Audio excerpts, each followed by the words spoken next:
नौजवान था और यतीम भी था। शौक बन गया दीन पढ़ने का। महल्लेदार इलाके वाले कहने लगे कहाँ से कमाएगा, ना बाप है, ना माँ है, ना घर है, कहाँ से। हजरत रूमी कहते हैं नौजवान ने जंगल में झोंपड़ी लगा ली। वहाँ वो सुबह मदरसे जाता, शाम को जंगल में रहता, वहाँ अल्लाह अल्लाह करता, सबक याद करता। एक दिन बादशाह की बेटी रास्ता भूल गई, जंगल में आई सहेलियों के साथ, बॉडीगार्ड भी साथ थे पर रास्ता भूल गई।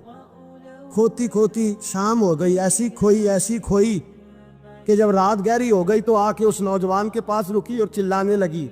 शेर के दहाड़ने की आवाज आती है, भेड़िए के बोलने की आवाज आती है। नौजवान अकेला, सहेलियां बिछड़ गई, गार्ड बिछड़ गए।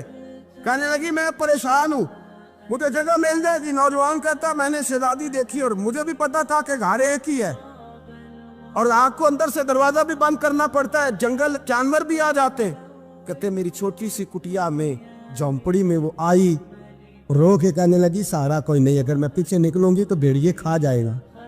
कहते मैंने उसे जगह दे दी। अकेली औरत, चिराग जल रहा है, सबक याद कर रहा हूँ।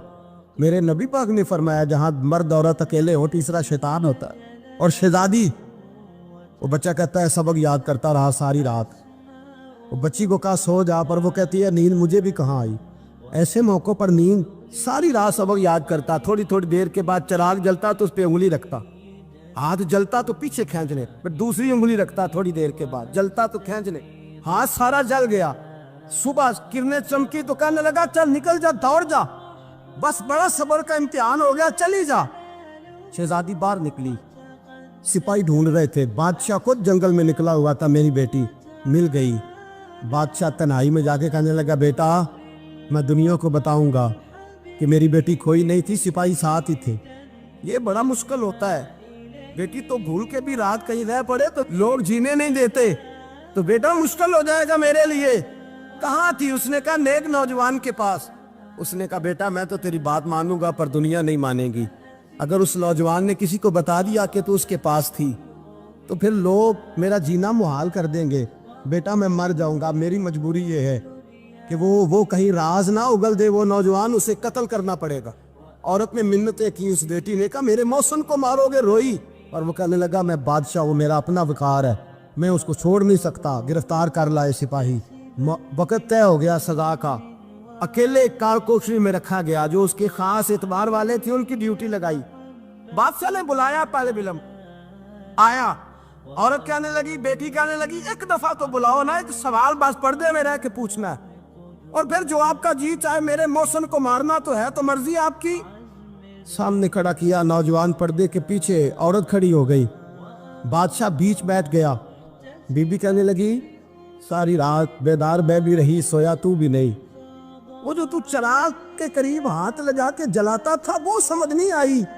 नौजवान रो पड़ा, कहने लगा क्या करूं, मैंने रसूलुल्लाह का दीन पढ़ा है, क्या करूं, मैंने हुजूर का दीन पढ़ा है।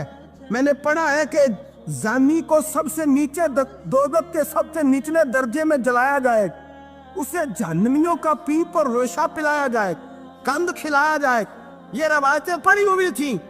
थोड़ी थोड़ी देर के बाद शैतान मुझे कहता था बदकारी कर ले।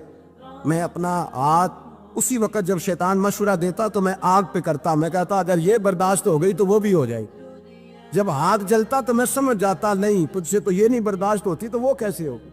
फिर मुझे शैतान मशवरा देता कोई देख नहीं रहा तो बुलाने नहीं गया, खुद आई, मैं दूसरी उंगली लगा देता। मैंने हाथ जलाया और मैं समझ गया जब छोटे से चिराग की इतनी सी शमा की आग नहीं बर्दाश्त होती तो दोज़ख कैसे बर्दाश्त होगी। कहते मैं बाज आया। बादशाह ने ये कहानी सुनी, लफ्ज सुने तो चीख मार के रोया। कहने लगा तालिब इल्म, तू तो मेरे नबी का सच्चा गुलाम है और मेरे रसूल के जो सच्चे गुलाम होते हैं उन्हें फांसियां नहीं दी जाती, उन्हें तख्त पर बिठाया जाता है। अब तुझे सजा नहीं होगी बल्कि मैं अपनी बेटी का निकाह तेरे साथ करूंगा और मेरे बाद इस सल्तनत का बादशाह भी तू ही बनेगा। अब वो नौजवान वहां नारे लगा रहा है, कहता लोगों तुम मुझे कहते थे दीन से क्या मिलता है, दीन से तो अल्लाह तख्त ताज भी अता फरमा देता है। अगर नौजवान शर्मो हया वाले बन के रहे अल्लाह सारी इज्जतें दे देगा। देखे ना अल्लाह के फजल से इज्जत मिलती है और जब कोई इज्जतदारों जैसा काम ही ना करे। एक बात और अर्ज करनी है पर वक्त थोड़ा रह गया। जवानों, मैं ना जब कभी परेशान होता हूँ ना तो मैं ये वाली बात खोल के पढ़ता हूँ वाला। ये बात ढारस बनाती है, ढारस توانائی دیتی ہے, پورا مضمون باندھا ہے. اعلیٰ حضرت کہتے ہیں بہروپیہ تھا, مداری, روپ بدل بدل کے دکھایا کرتا تھا, بادشاہوں سے انعام لیتا تھا. ایک دن اورنگزیب عالمگیر کے پاس آ گیا, کہنے لگا میں روپ بدلوں گا, اگر آپ پہچان نہ سکے تو میں انعام لوں گا. آپ نے فرمایا میں کوئی ایسے ویسا بادشاہ نہیں. کہا مجھے دھوکہ دینا مشکل ہے. کہا نہیں, میں روپ بدلوں گا. حضرت اورنگزیب عالمگیر بڑے نیک بادشاہ گزرے, بڑے پرہیزگار. وہ بہروپیہ کہنے لگا میں روپ بدلوں گا, آپ نہیں پہچان سکیں گے. فرمایا چل جتنا تیرے اندر زور ہے لگا لے. حضرت نے اعلان کیا کہ میں نے فوجی بھرتی کر دے, 2 ماہ کے بعد ٹیسٹ ہوگا. وہ 2 مہینے دوڑتا رہا, رنگ روپ بناتا رہا, آیا ٹیسٹ دینے. 2-3 سپاہیوں کا امتحان لیا, اس کی باری آئی تو 10 روپے دیے. کہنے لگے تیرے آنے جانے کا کرایہ میں نے تجھے پہچان لیا ہے. کچھ دنوں کے بعد جانے لگے سفر پر, تو بھکاری آ گئے خیرات مانگنے. اس نے بھی سارے منہ پر سیاہی مال لی, کپڑے پھاڑ لیے, سر کے بال مڈا لیے, پگے تک کٹا لی, بدرنگ ہو کے آیا. کاسا آگے کیا تو حضرت نے 10 روپے ڈالے. کہنے لگے تیرے آنے جانے کا کرایہ میں نے پہچان لیا ہے. کچھ دن گزرے تو ٹیچر کی ضرورت تھی. اس نے مونچھیں بڑی کر لی, داڑھی نکلی لگا لی, سر پہ جنا کیپ پہن لی, ایک شیروانی لے لی اور ہاتھ میں چھڑی پکڑ کے آیا. کہنے لگا میں استاد ہوں, 2-4 بندوں کا امتحان لیا, اس کی باری آئی تو 5 روپے دیے, 10 روپے دیے. کا تیرا کرایہ میں نے پہچان لیا. 2 سال گزر گئے. وہ جب بھی آتا حضرت پہچان لیتے. ایک دن سفر پہ جا رہے تھے, بہت بڑا لشکر تھا, جہاد کرنے جا رہے تھے اورنگزیب عالمگیر. تو دیکھا ایک پہاڑی ہے, پہاڑی پہ لوگ جا بھی رہے ہیں آ بھی رہے. اورنگزیب عالمگیر پوچھنے لگے یہاں کیا ہے. کہنے لگے بابا جی بیٹھے ہیں دعا کرتے ہیں, اللہ کے نیک بندے ہیں. اورنگزیب کہنے لگے یار پرانے لوگ سارے ہی اللہ والوں کو مانتے, یہ بھی مصیبت آئی ہے جتنی نہیں آئی ہے, سارے لوگ ہی مانتے. کہنے لگے ذرا میں دعا نہ کرا لوں, بچے کام جا رہا ہوں. اورنگزیب بادشاہ تھے, بادشاہ لوگ نازک مزاج ہوتے ہیں. گھوڑے سے اترے, بڑی مشکل سے پہاڑی پہ چڑھے, اوپر گئے تو لائن لگی ہے, بابا جی غار میں بیٹھے. کہنے لگے میں نے ملنا, میں اورنگزیب ہوں. انہوں نے کہا ہمارا بابا اس طرح کا پیر نہیں کہ امیر آئے تو رنگ اور ہو, غریب آئے تو اور ہو. یہاں اگر ملنا ہے تو لائن میں لگ جاؤ, سب ایک جیسے. اب لائن میں کھڑے ہو گئے, 50 آدمی آگے تھے. کہتے 51واں نمبر تھا. تھک گیا دھوپ میں کھڑا کھڑا. جب میں پہنچا غار کے دہانے تو میں نے بابا جی کے چہرے پہ نظر ڈالی تو بڑا نورانی چہرہ, بڑی خوبصورت لب و لہجہ. میں نے کہا میرے جیسا آدمی بھی پگڑی باندھ لے تو اچھا لگنے لگ جاتا ہے, بڑا خوبصورت انداز. کہتے ہیں میں ان کے پاس اتحیات کی حالت میں بیٹھ گیا. میں نے کہا حضور میں جا رہا ہوں جہاد کرنے, دعا کرنا. بزرگوں نے ہاتھ اٹھائے, اللہ اس کی مدد فرما, دین کو غلبہ عطا فرما, اسے دین کا سچا پکا سپاہی بنا. پھر تھپکی دی, 2-4 نصیحتیں نکال ڈالی. دیکھنا ظلم نہ کرنا, زیادتی نہ کرنا, جب تو جیت خر نہ کرنا, غرور نہ کرنا. نصیحتیں بھی کر دی. کہتے ہیں اب جب میں اٹھا تو 2-4 دینار بطور نذرانہ مسلح کے نیچے رکھے, اور الٹے قدم جب میں غار سے اترا انہوں نے رومال جھاڑا اور اٹھ کے کھڑے ہو گئے. کہنے لگے آج نہیں تو نے پہچانا, آج نہیں تو نے پہچانا, میرا انعام بنتا ہے, آج نہیں پہچانا, لا پیسے. اورنگزیب کہنے لگا یار تو نے حد کر دی, کہاں چڑھا کہاں کھڑا رہا, دھوپ میں تھک گیا, کمال کر دی بھائی تو نے. پتا تو کیا لے گا, اب تو جلدی بتا, وہ کتنے لوگ پیچھے دھوپ میں کھڑے ہیں, لشکر سارا کھڑا ہے, کیا لے گا. اس نے کہا سب سے قیمتی ہیرے وہ ہے جو تیرے سر کے تاج میں لگے ہوئے, مجھے تیرا تاج چاہیے.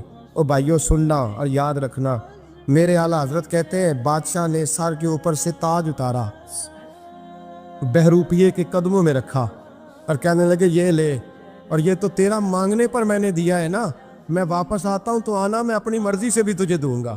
تو نے اورنگزیب جیسے بندے کو دھوکہ دیا, آنا میں اس وقت بھی دوں گا. وہ دے کر بس بات ختم ہو گئی, حد ہو گئی. دے کر کہتے ہیں جب میں پلٹا نا واپس, بہروپیے نے آواز دی بادشاہ ٹھہر جا.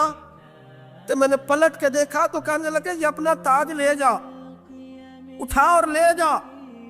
میں نے کہا 2 سال بیت گئے تجھے محنت کرتے, آج قابو آیا تو لے جاؤ. کہنے لگا لے جا, مسئلہ سمجھ میں آ گیا. میں نے کہا مجھے بھی تو سمجھانا.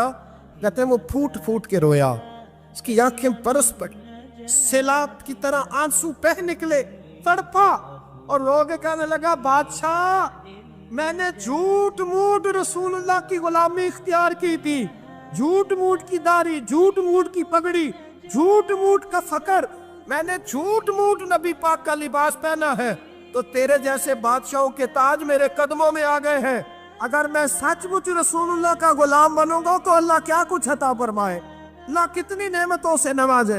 मेरे आला क्या फरमाते हैं, आला हज़रत फरमाते हैं फरिश्ते भी करते हैं ताज़ीम मेरी। कौन जी? अल्लाह। ऐसा अकीदा भी कम मिलेगा जो बरेली के इमाम का अकीदा है, ऐसा भी कम। कहते हैं फरिश्ते भी करते हैं ताज़ीम मेरी। क्यों? फरमाने लगे फिदा हो के उन पर ये इज्जत मिली। बगदाद के एक दरवेश आलिम थे, तो वो जब भी नमाज पढ़ाते ना तो किसी ताजर की 2 बीवियों के बारे में दुआ मांगते। तो जो है मेरी बात पर, नमाज पढ़ाते तो कहते अल्लाह उस ताजर की 2 बीवियों को अपनी खास रहमतें अता फरमा। एक दिन लोग उनके गिर्द इकट्ठे हो गए, कहने लगे बाबा जी बताएं तो सही वो बीवियां कौन थी जिनके लिए आप दुआ मांगते। तो फरमाने लगे मेरे शहर का एक ताजर था, बहुत बड़ा ताजर था, मालदार था पर बे औलाद था। उसे बगदाद से मुल्क शाम जाना पड़ता था तिजारत करने, और कई कई महीने उसे शाम के मुल्क में रहना पड़ता था। उसने इस तरह किया कि वहां भी एक शादी कर ली। तो जो है ना मेरी बात पर, क्या कर लिया उसने? दूसरी शादी करना मर्द के लिए जायज़ है, तीसरी करना भी, चौथी करना भी भैया के वक्त, मगर अगर इंसाफ कर सके तो। अगर चारों में हम ना आधा मसला सुनते हैं और आधा ही बयान करते हैं, अगर इंसाफ ना कर सके फिर उसके लिए 4 जायज़, फिर वो एक ही रखेगा। तो अजीज दोस्त, दूसरा निकाह कर लिया, शादी हो गई। अब वो वहाँ कुछ ज़्यादा वक्त गुजारने लगा, मालदार आदमी था, बीवी को मकान भी लेके दे दिया। अब वो देर से आता वापिस, और जब आता भी तो उसके वो वाले अंदाज ना होते जो पहले हुआ करते थे। अब बीवी से बड़ा जासूस भी कोई नहीं होता, उसको तो पहले पता चल जाता है कि माजरा क्या है, उसे बड़ी खबर होती है। तो उसने महसूस कर लिया कि बदले बदले से मेरी सरकार नज़र आते। वो कहने लगी अब के जब आता जाता है तो इसके हालात कुछ बदले बदले से हैं, माहौल कुछ और है।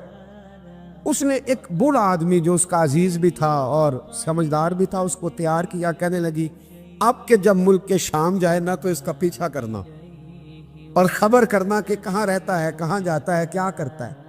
वो बूढ़े बुजुर्ग जो थे वो खातून के कहने पर कुछ उसने किराया भी दिया।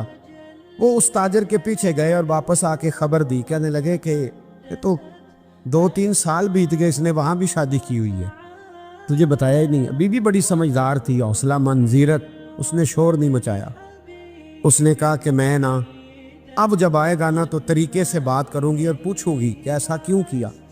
और ये भी उसने आके बताया कि अगर तेरे साथ निकाह के बाद उसे औलाद नहीं मिली तो औलाद वहाँ भी कोई नहीं, ये मुकम्मल तफसीलात। अब जब इस दफ़ा खामद आया तो आते ही वो बीमार हो गया, कमज़ोर होने लगा। अब खातून ने मुनासिब नहीं समझा कि आते ही धड़ाम से मैं उसके सर पर ये ठोड़ दूँ कि तूने निकाह किया हुआ है और मुझे बताया नहीं। वो जरा तसल्ली में रही, कुछ वो बीमार था, हौसला रखा, खिदमत करती रही।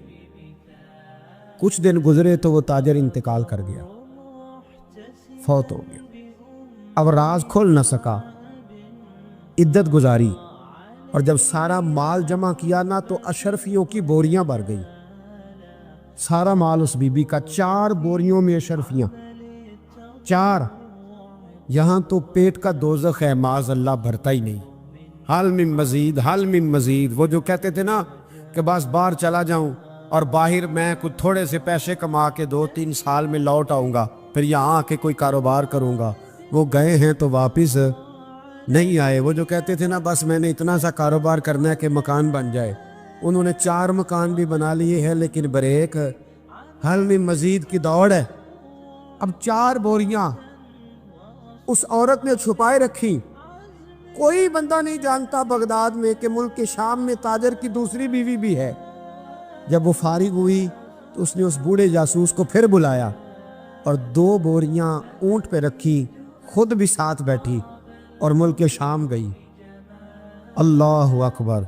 वो बुजुर्ग कहते हैं मैं ऐसे नहीं दुआ करता। उसको जाके कहने लगी मैं अकेली वारिस नहीं हूँ, आधे की वारिस तू भी है। मैं अकेली वारिस नहीं, ये तक़सीम विरासत है, आधी की वारिस तू भी है। तो रख अपने पैसे, मुझे पता है उसने निकाह किया था पर मुझे बताया नहीं था, तो रख अपने पैसे, मैं तुझे दे रही हूँ, आधे तेरे हैं आधे मेरे हैं। उसने नजर उठाई तो रो पड़ी, कहने लगी नहीं अब ये सारे तेरे ही हैं। अगर तू अल्लाह से डरती है तो मैं भी रब से डरती हूँ, अगर तू मुस्तफ़ा करीम का कलमा पढ़ती है तो मैं भी उसी नबी की मानने वाली हूँ। कहा बात क्या है, मेरा क्यों है सारा? तो वो खातून कहने लगी वो 2 साल 3 साल से मेरे साथ निकाह था और उसने बताया था मुझे कि मेरी बीवी भी है, और मैं गरीब थी तो मेरे वालिदैन को भी बताया था कि मेरी दूसरी शादी है। ये मकान उसने मुझे लेके दिया था, मेरे तमाम अखराजात वो पूरे करता था, नानो नफका का ख्याल रखता था। लेकिन अब के जब वो आया तो वो बीमार था। उसने मुझे बताया कि मुझे तबीब ने बताया है कि मैं शदीद बीमार हूँ, शायद बच ना सकूँ। तो कहने लगी वो मुझे कई लाख रुपए भी दे गया और जाते दफ़ा मुझे तलाक भी दे गया, फारिग कर गया। कहने लगा तू जहाँ चाहे मेरे बाद निकाह कर सकती है। और कहने लगा मैं चाहता था पहली बीवी को बता दूँ, मौका नहीं बना और उसका दिल ना टूटे, बता नहीं पाया, लिहाजा वो मुझे ढेर सारे पैसे दे चुका है, सारा मेरा हिस्सा मुझे पहले से दे चुका है। मेरी बहन अब ये 4 बोरियों में से 2 मेरी नहीं बल्कि 4 की 4 ही तेरी है, तू ही इसकी हकदार है। तो बुजुर्ग कहते हैं मुझे बताओ जिनके अंदर इस किस्म के तकवे की झलक हो उनके लिए हर नमाज के बाद दुआ मांगनी चाहिए कि नहीं मांगनी चाहिए?